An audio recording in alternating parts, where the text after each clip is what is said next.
South Africa has been shaken to its political and diplomatic foundations by the arrest of Kid Mantashe, a veteran high-ranking official of the ANC, in an astonishing international affair that has caused outrage, ridicule, and institutionalized panic. The arrest at a prominent European airport has not only destroyed the facade of moral leadership long asserted by the ANC, but also driven President Cyril Ramaphosa's leadership into a crisis of credibility of unprecedented magnitude. The snapshots of Mantashe, a once respected pillar of the ruling party, handcuffed and taken away by foreign law enforcement officials, have become a symbol of a larger breakdown in moral leadership within the South African government. Global headlines have screamed with headlines such as "South African elite toppled overseas" and "The ANC scandal goes global." Channels like CNN, BBC, Al Jazeera, and France 24 broke the video on their fronts, while columnists across the world lamented the ANC's inability to keep its own house in order. Humiliation did not end there. Social media erupted into a satire, parody, and dark humor frenzy. Viral TikToks and Instagram reels ridiculed ANC leaders, with actors pretending to delete emails, shatter phones, or swallow flash drives in hysterical panic. Memes with the hashtag A and Mafia trended worldwide within hours, comparing the party to a luxury crime syndicate clad in Armani attire. As the gaffers rolled in online, diplomatic corridors seethed with heat. Several embassies in Pretoria recall South African officials for urgent clarifications. At least 3 foreign governments are re-examining bilateral cooperation pacts with South African organizations. According to Duro leaks, they want to know how a man who was wanted for financial crimes was representing the country outside with impunity. One DIRCO source explained the diplomatic blowback accelerated as the European Union made a strongly worded communique referring to whether South Africa under the ANC still subscribed to the fundamental principles of good government, transparency, and norms of international law. Transparency International soon followed with its Regional Integrity Report, putting South Africa on increased corruption risk due to systemic impunity and poor institutional reactions to high-level crime. The real surprise, though, has been President Cyril Ramaphosa's mysterious absence from public life. The day before the president was set to make a statement on the diplomatic and political fallout from the Mantashe arrest, the presidency suddenly scrapped the address at short notice. It subsequently emerged that Ramaphosa had also withdrawn from a virtual G20 summit, citing unexpected domestic commitments. Since then, where the president is has been an object of national fascination and international curiosity. South Africans, both citizens and politicians in opposition, have cried out for an answer. Is the president hiding?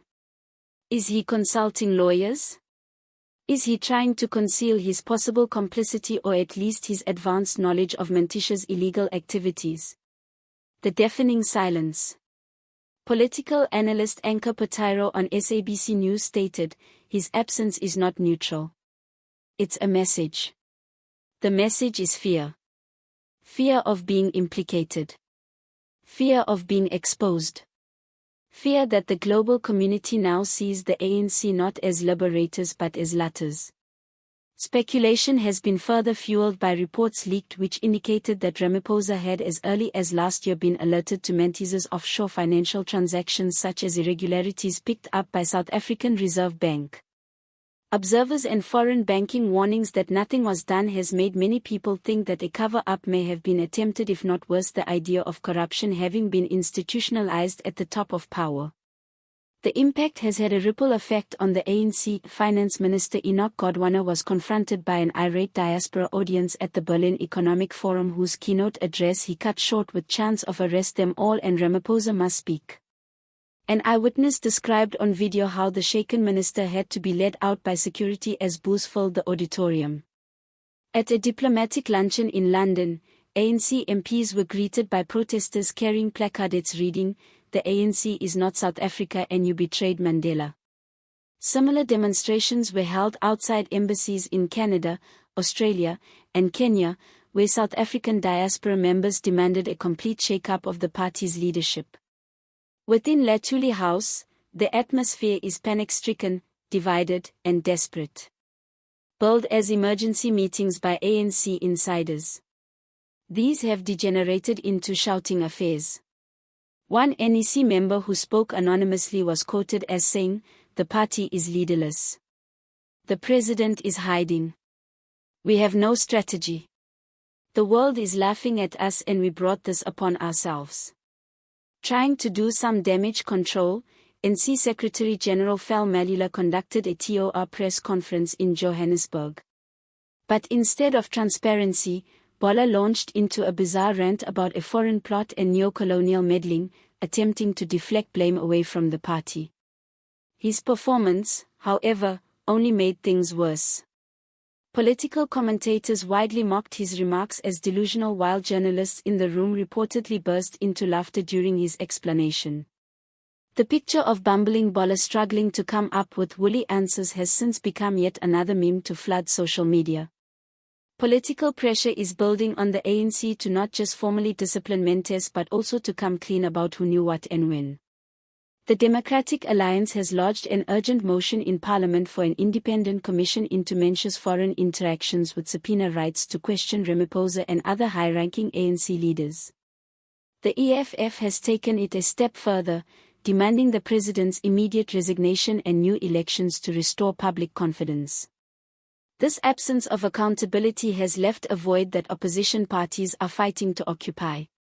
In media interviews and public rallies, DA leader John Steenhuisen stated, "This is not just one man in handcuffs. This is about a criminal culture that has infected our government. South Africa deserves better. South Africa deserves leaders who do not run and hide when things fall apart." With every day of Ramaphosa silence, the political heat rises. Nationwide protests for this weekend are being planned by civic groups, student unions, and business coalitions calling for straight answers from the presidency. Some are warning that if Ramaphosa does not reappear soon with a plausible explanation, the internal struggle within the ANC could erupt into full-blown revolt. As the Globe observes, South Africa is at a crossroads in politics. The detention of Mendes tore the lid off a governing party that had been cited time and again for corruption but was never called to account. Ailing and mute, its credibility in shambles and its foreign supporters questioning their allegiance, the ANC is confronting judgment not seen since the apartheid